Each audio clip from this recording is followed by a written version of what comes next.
அஸ்ஸலாமு அலைக்கும் வரஹ்மத்துல்லாஹி வபரகாதுஹு. நாளும் ஓர் அமுதமொழி. ரசூல் ஸல்லல்லாஹு அலைஹி வஸல்லம் அவர்கள் தோன்றும் முன் மனிதர்களின் மோசமான நிலையை எண்ணி பாருங்கள். மனிதன் தன் கையால் செய்த கல்லை அல்லது ஒரு பொருளை, சூரியனை, நெருப்பை தெய்வமாக நினைத்து வழிபட்டு வந்தான்.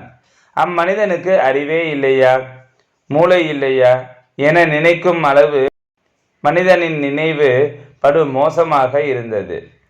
ரசூல் ஸல்லல்லாஹு அலைஹி வஸல்லம் அவர்கள் தோன்றி ஒரே இறைவன் தான் எனும் தௌஹீதை போதித்தார்கள். சிலைகள் எல்லாம் பரிபூர்ண இறை அல்ல என கூறி சிலை வணக்கத்தை ஒழித்தார்கள். இறை என்பது பலவற்றை குறிக்காது. இறை என்பது ஒன்றேயொன்றுதான்.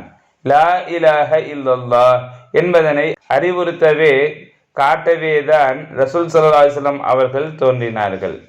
இறை என்பது ஒன்று, அதுவே பரிபூரணம், எங்கும் இருப்பதும் அந்த ஒன்றே. ஒன்று என்பது ஒருவராய் இருப்பதில்லை, பூரணமாக இருக்கக்கூடிய ஒன்று.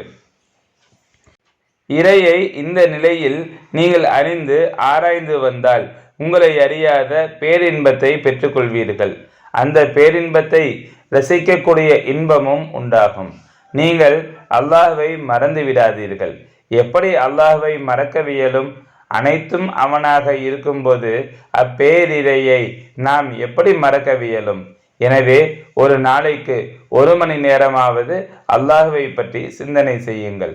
சங்கைமிகு ஷேഖநாயகம் குதுபு ஜமான் ஷம்சுல் உஜூத் ஜமாலியா சையீத் கலீல் அன் மௌலானா அல் ஹசனியுல் ஹுசைனியுல் ஹாஷிமி கத்தஸல்லாஹு சிர்ரஹுல் அலீம் அவர்கள் 13/11/1995 அன்று திண்டுக்கல் டாக்டர் அப்துல் ஹக் அவர்களின் இல்லத்தில் நடைபெற்ற ஏகத்துவ மெய்ஞான சபையின் சிறப்பு மாதாந்திர கூட்டத்தில் ஆற்றிய ஆன்மீக சொற்பொழிவிலிருந்து